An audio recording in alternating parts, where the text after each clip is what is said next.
Hello and welcome to the Villa Park podcast. It's me, Rich, and I'm back with your favourite analyst, Gareth, to reflect on Arsenal 2, Aston Villa 2.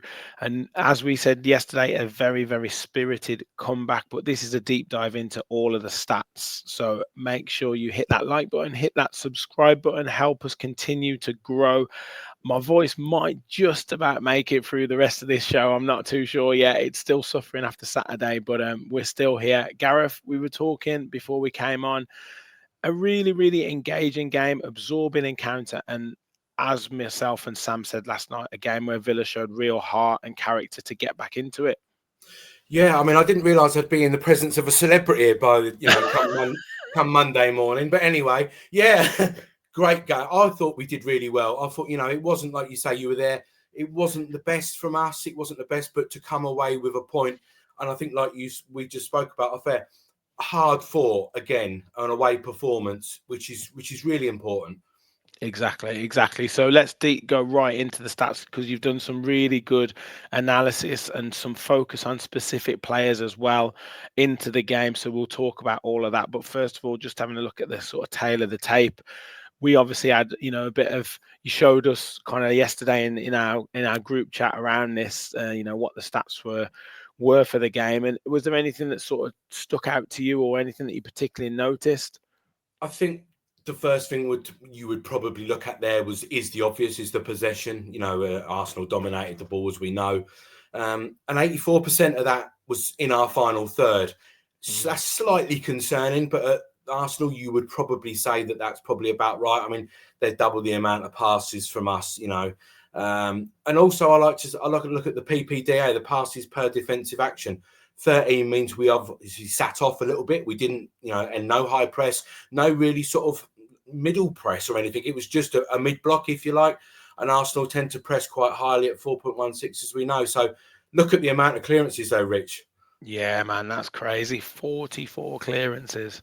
Yeah, that really does show you the kind of, I wouldn't say desperation, but obviously a lot of those clearances aren't measured passes, are they? So a lot of the time that's going to be a vicious cycle in terms of giving the ball back to the opposition.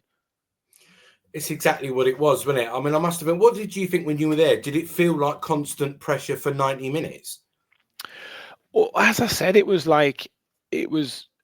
more in sense of being extremely absorbing. Like you could see Villa keeping a good shape, and we'll obviously talk about that in a bit, and keeping an organised shape. But it didn't seem like we got the ball enough for any like real sustained period.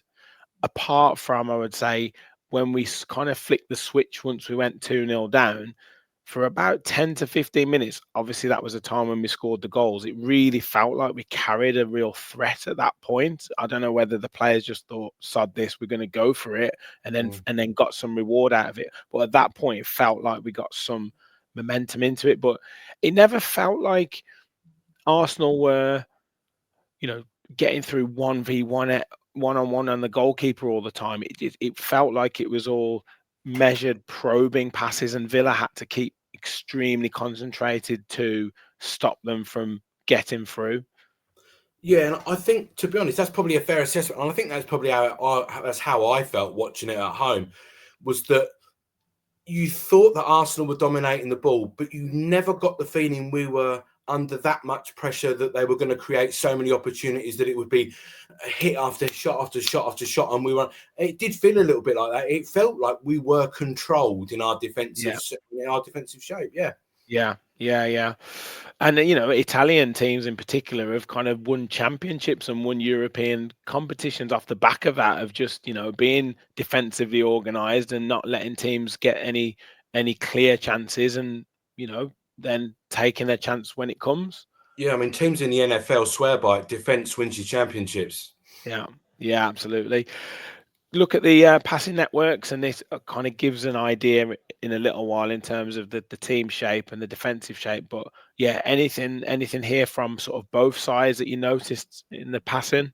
No, I think from what you say, I mean, what you were there, obviously, and the threat from Martinelli really kept him high and wide on the right hand side, less defensive abilities. Odegaard in that right half space, you like the Trossard wide left, but Martinelli is there. You've got that backup then from Partey. That's why they play Partey a lot at right back. Is he offers that defensive security so that it lets Odegaard and Martinelli or Saka, whoever that may be, do their thing on that right hand side.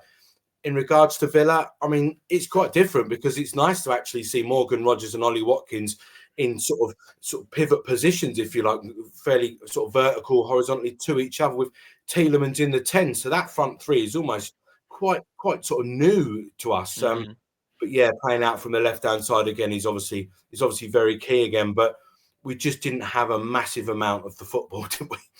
no, no. And I know Matson got booked and had a difficult time, but that might have been a reason why he took him off, because we weren't getting the ball in the attacking areas for him to maybe exploit as much anyway. So it kind of made sense from a tactical perspective to go a bit more solid with Luca Dean.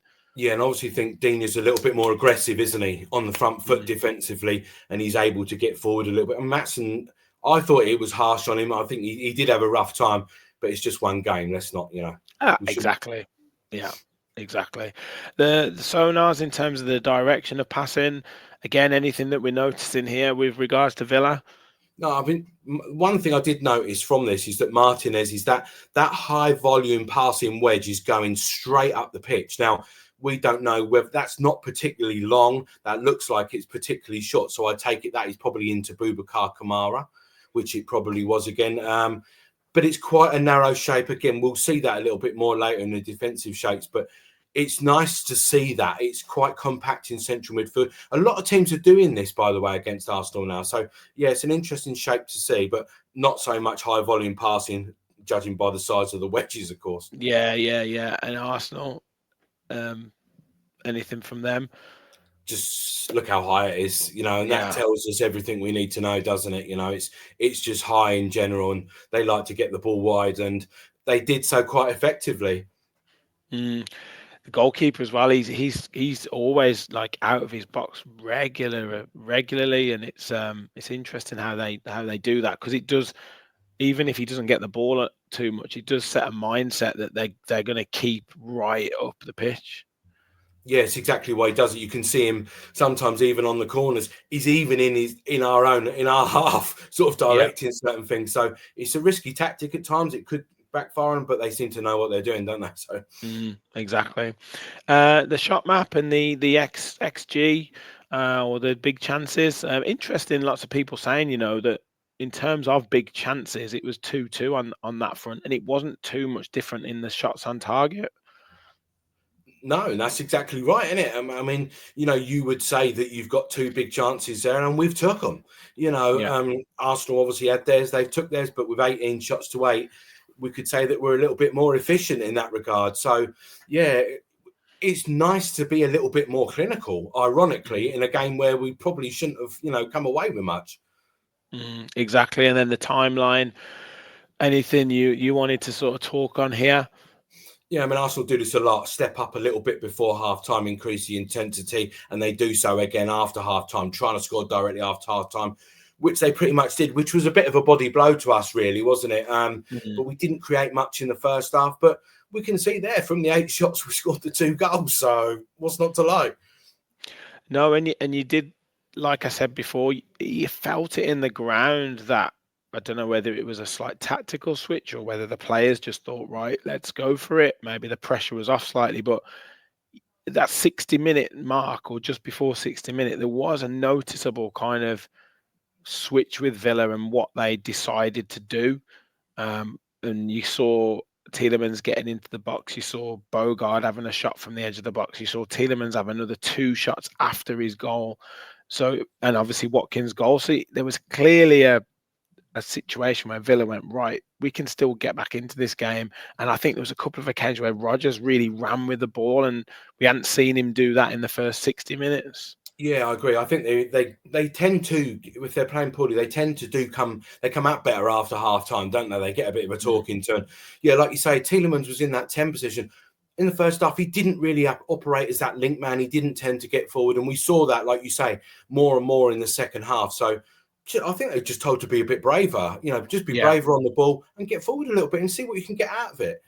Yeah, definitely. Now, on the talk of efficiency, in terms of we've got the final third entries and then the box entries, and yeah, I mean 65 for Arsenal, 12 for Villa, but the scoreline's 2-2. So obviously, efficiency-wise, we did pretty well in terms of when we attacked. We did carry some threat. Yeah, I mean, again, Arsenal do this really well, don't they? They get into those wide areas and into the final third really well. But yeah, like you say, the numbers speak for themselves. But again, to try and get in there and we've done and score the 2 goals was really good. And then into the box. Yeah, no, it was what. Just explain this one, how this one is set up for us. Is that the sort of direction of how they went into the box, or how we went into the box? Yeah, it's all based on box entries, so it's passes and carries. So the carries are dictated by the dotted lines, and the comets, if you like, are dictated by passes. So you can see that our 6 box entries, 4 of them were actually carries. So we actually, dribbled the ball into the box ourselves. So Arsenal sort of tend to, we can see a lot of crosses, which we'll get onto a bit later. But yeah, it speaks for itself. But to get it in there through carries is quite important for us. And then the momentum sort of timeline, expected threat. Yeah, it's consistently there for all Arsenal, but would that kind of indicate that yes, they had a lot of possession around the box, but Villa sort of minimised the threat that it was posing for long periods? Yeah, pretty much. It also indicates that Arsenal, even though we can see the momentum and the expected threat is with them on average, they're not high numbers, and Villa's is only a -0.2. So you're looking at sort of that sort of lowish sort of numbers, and it's both teams really keeping each other in check in regards to expected threat from passes and carries. So even though Arsenal, we can see the 2 goals, they weren't posting high numbers of expected threat around that time. So we did well in that regard. Yeah, and then the crosses, we talked about this, and I mentioned this. Like, it seems to be a trend with fullbacks that they seem to let a lot of crosses in these days, and all 4 goals came from crosses. And yeah, it's an area probably from a Villa perspective to look at, that we tend to let quite a few crosses into the box. Yeah, and this is why I wanted to highlight it, because we see it game after game now. It's becoming a little bit of a worrying trend from Villa's perspective. Both Cash and Digne, they do allow a lot of crosses into the box, sticking out a wavy leg or letting people get to the byline and the ball is clipped in. So to allow sort of, all those crosses in is not ideal, really.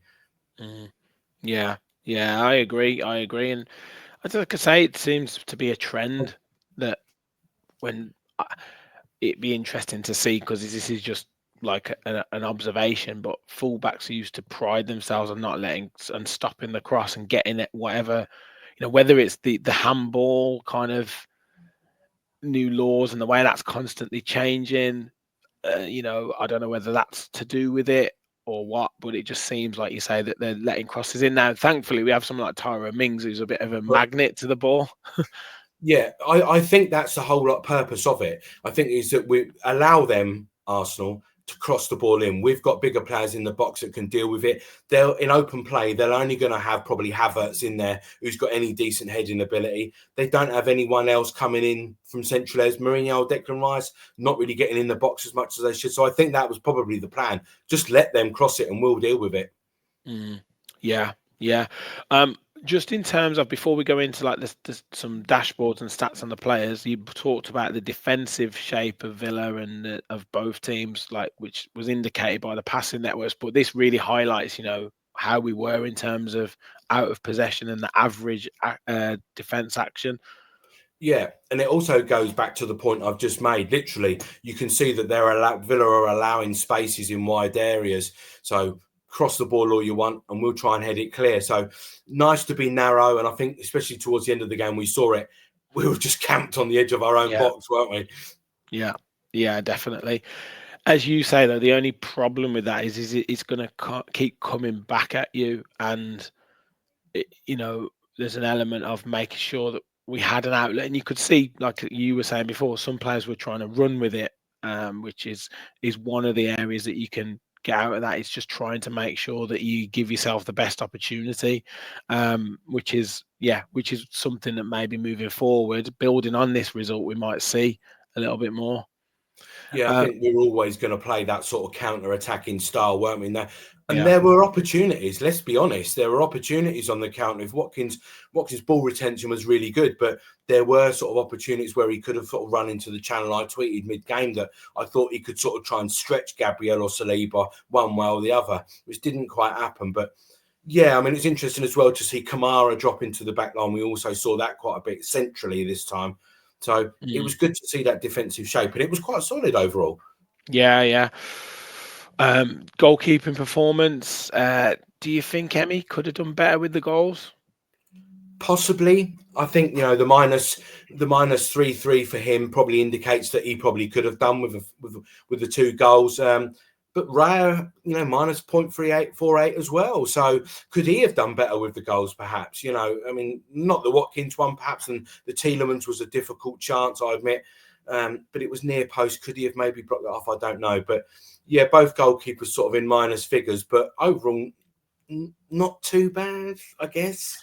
No, I think that big save at the end from Martinez really kind of showed the character for him, and he was really pleased with that, obviously. And then I think there was a couple of claims right at the end of the game, which for goalkeepers is massive, isn't it? When when corners come in or crosses come in, and he's making himself, bringing that calm to the defense. So sometimes with goalkeepers, it's just timing of when they do something good. That's the point. Yeah, I think coming for those corners and those crosses like he did at that specific time later in the game was important. I agree. Yeah.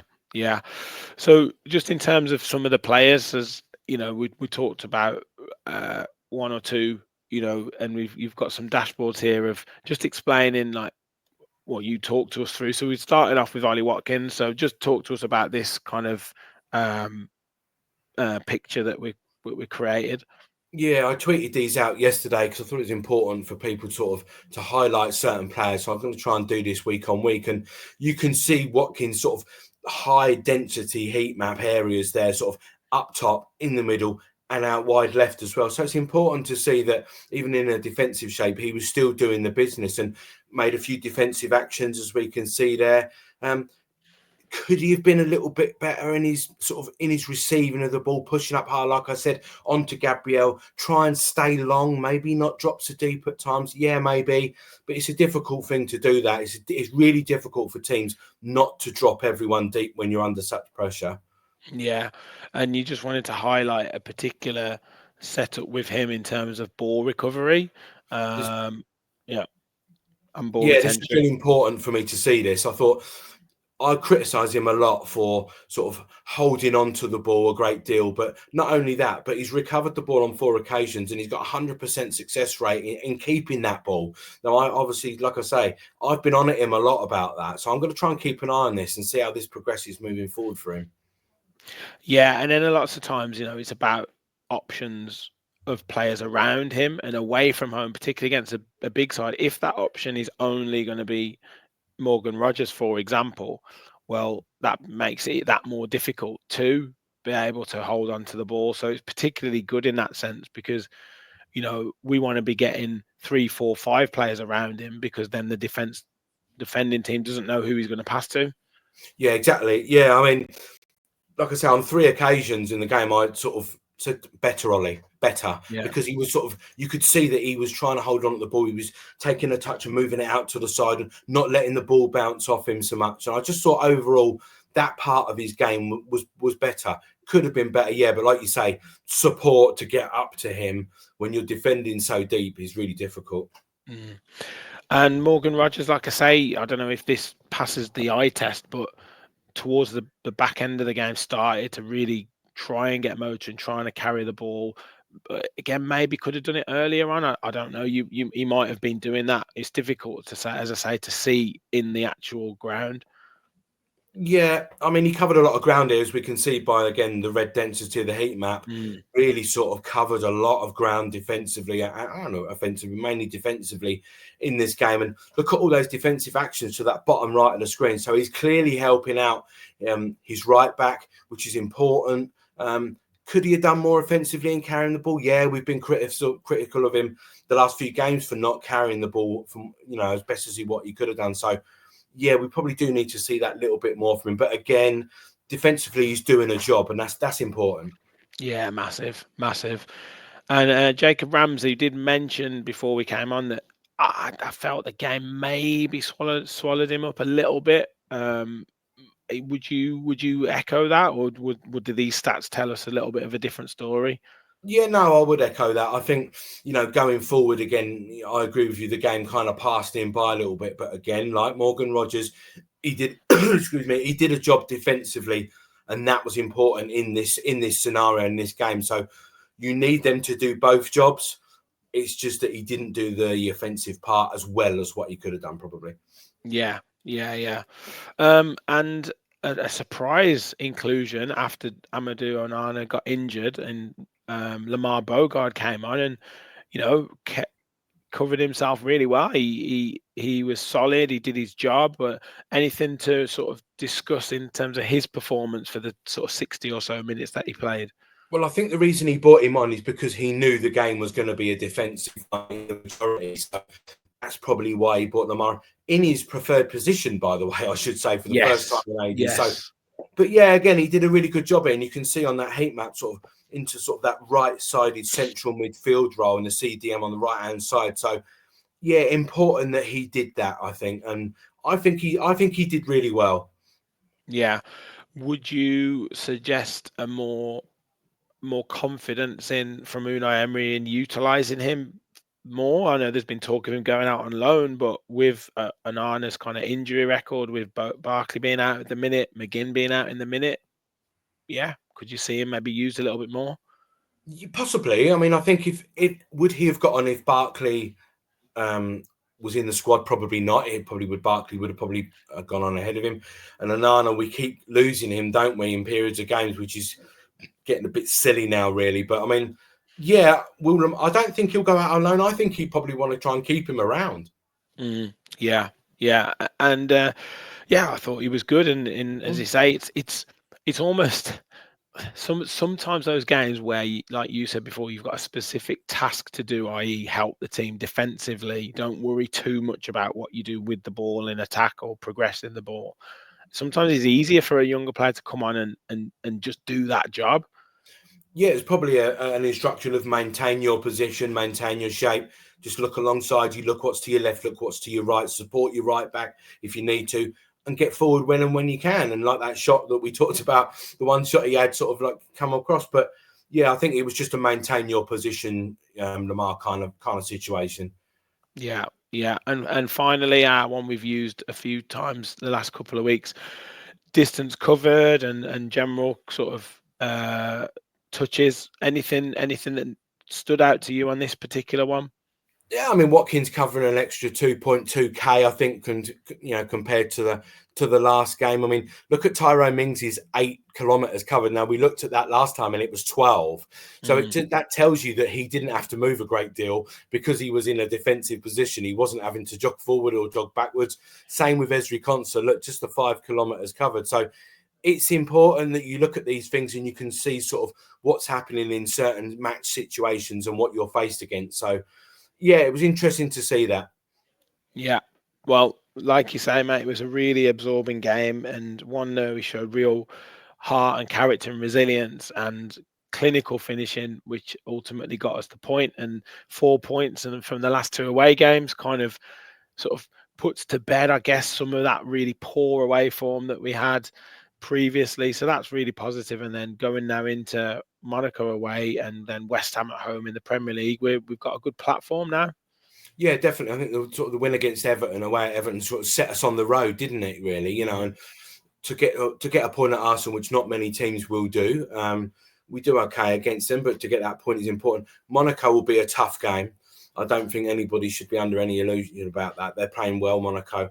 But yeah, if we can get something in Monaco, which I think we will, and then to beat West Ham, suddenly, all of a sudden, like you say, I think there's 4 points, did you say, separating 10th and 4th, something like that? We've got every chance. Yeah, 4 or 5 now. It might be 5, but it's so now, tight in there. Yeah, so tight. Gareth, once again, fantastic analysis. And where can people find you and all your kind of visuals and everything like that on the social media? Yeah, you can find me on either at that Garate JC or at One Villa Analysis. And I'm going to be putting a little Monaco preview, similar to the slides we've done on here today, but we're going to put a little bit of a Monaco preview on there as well in a few minutes. So, yes, we'll be putting that through Gareth's social media and ours at Villa Park Pod. And if you enjoy that sort of stuff, we might even start a new show previewing the opposition and kind of looking into what to expect and potentially how Villa might be able to exploit. So get in the comments your thoughts if you would like us to do that sort of show. Retweet it, get a comment on our social media as well if you would like that sort of thing. So yeah, great stuff. Gareth, we'll be back very soon, I'm sure. So thank you very much, mate. We'll be back with a Monaco preview, a match reaction, hopefully successful transfer roundup as well. Looking like Carlos is on his way. Hopefully we'll see who's coming in. So make sure you stay tuned to the channel. Hit the like button, hit the subscribe button, get your comments in, all that jazz. Thank you for watching. And as always, remember, we all follow the Villa.